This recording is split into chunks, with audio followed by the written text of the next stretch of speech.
महाराष्ट्राचे पहिले मुख्यमंत्री आदरणीय आपल्या सर्वांचे श्रद्धास्थान यशवंतराव चव्हाणजी यांच्या जयंतीनिमित्त अभिवादन करण्यासाठी मी इथं आलेली आहे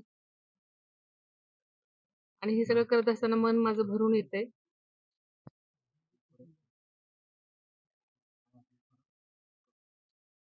आपल्या सगळ्यांचं श्रद्धास्थान आपल्याला माहित आहे की मी 2 फेब्रुवारीला पण इथे आले होते. माझी शपथ घेतल्यानंतर एक कर्तव्यनिष्ठ म्हणून मी समाधीस्थळी आले होते अभिवादन करायला, कारण आपल्या सर्वांचंच हे एक ऊर्जा स्थान आहे, शक्ती स्थान आहे. आणि आदरणीय दादांनी आदरणीय यशवंतराव चव्हाणांच्या विचारांचा वसा घेऊन आपली वाटचाल सुरू केलेली होती.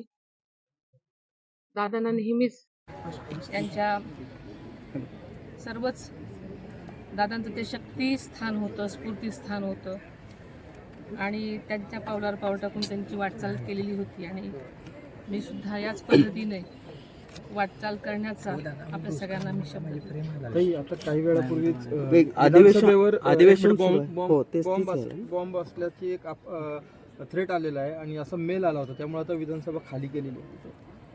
आताच आपल्याकडूनच ही मी बातमी ऐकली आणि मी माहिती घेण्याचा प्रयत्न केला तर तो फोन खोटा होता असं मला सांगण्यात आलेलं आहे. अजूनही जास्त चौकशी आणखी कळेल. मला आता एवढीच माहिती मिळाली. पण एका बाजूला अधिवेशन सुरू असताना अशा पद्धतीनं फोन येणं आणि हे कसं बघता याकडे?